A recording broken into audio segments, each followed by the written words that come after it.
မင်္ဂလာပါဒီနေ့တော့ထိုင်းနိုင်ငံရဲ့ထင်ကြရနေရတစ်ခုဖြစ်တဲ့မြတ်ဖျားအမလာဗုဒ္ဓဖျားကိုတွားရောက်ဖူးမြော်ခဲ့ပါတယ်တွားရောက်ဖူးမြော်သူတွေကတော့ကြည်ကြည်တူဖြစ်နေကြပါတယ်နိုင်ငံခြားသား foreigner တွေအများဆုံးဖြစ်ပါတယ်ကြည်ကြည်တူကိုတွားရောက်ဖူးမြော်နေကြပါတယ်ဒီမြင်ကွင်းကတော့တကယ်ပဲရဲဝင်ဖို့အတွက်လာလျှောက်ပြီးတွားနေတာဖြစ်ပါတယ်ရဲတွေပြည်ကြီးတွေကတော့စကြတွေထပ်ကိုချထားပါတယ်။ဂဲဘရီရဲ့ဝင်ဖို့တော့တကုတ်ပဲခွင့်ပြုထားပါတယ်။ဒီပေါ်ကနေပြီးတော့ဝင်ခွင့်ပြုပါတယ်။ဒီနေရာမှာဖျားဖို့အတွက်လက်မှတ်ဝယ်ရပါတယ်။တယောက်ကိုထိုက်ပန်ငွေ900ပေးရပါတယ်။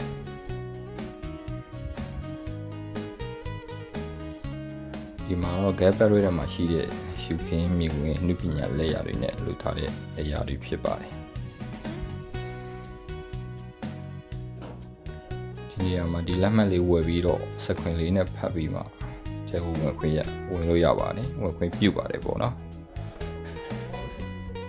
ဒီဟာထဲကိုရောက်သွားပါပြီမြင်နေရတဲ့ဆောက်ဦးကတော့ဒီမလာဗုဒ္ဓမြတ်ဖျားရှိတဲ့ဆောက်ဦးဖြစ်ပါတယ်ကျောင်းဆောင်ဖြစ်ပါတယ်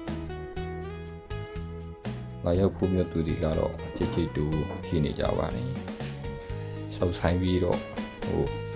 ဖူးမြော်ဖို့အတွက်ရောက်နေကြတာပေါ့နော်။ဒီမြေကွင်းတော့ဖူးမြော်ဖို့အတွက်ဖျောင်းရဲ့ကျောင်းဆောက်တဲ့ဝင်ပြီးတော့ကြည်ကြည်တူရှိနေကြပါတယ်။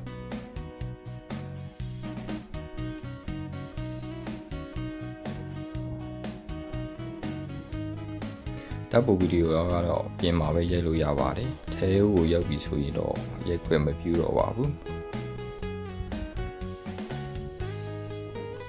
ဒီမှာတပ်ဖို့မရိုက်ရဖို့အတွက်ဟတ်တားနေတာပါ။ဒီမှာတော့ဘုရားဖူးပြီးတော့ပြန်ထွက်တဲ့နေဝင်လေးဖြစ်ပါတယ်။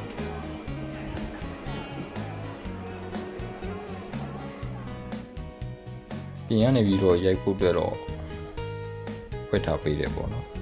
ထဲမှာတော့ရက်ခွဲမပြူဘူးပြင်ရနေပြီးတော့ကိုအဆင်ပြေသလိုရိုက်ဖို့အတွက်တော့ရက်ဖို့အတွက်အမြင်ငွေလေးတွေနေရာရောရှိပါတယ်ဒီထက်ပိုပြီးတော့ရိုက်လို့တော့မရတော့ပါဘူးပေါ့နော်ဒီဟာဆိုရင်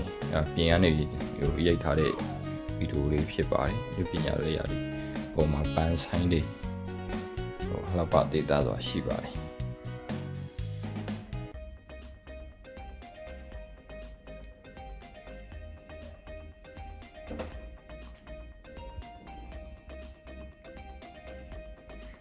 ဖျားဖူးဖို့အတွက်လာရောက်ဖူးမြော်နေသူအများကြီးရှိနေပါသေးတယ်။ဒီနေ့ဖူးမြော်သူတွေဒီနေ့မှာပဲများသလားပေါ့နော်။အများကြီး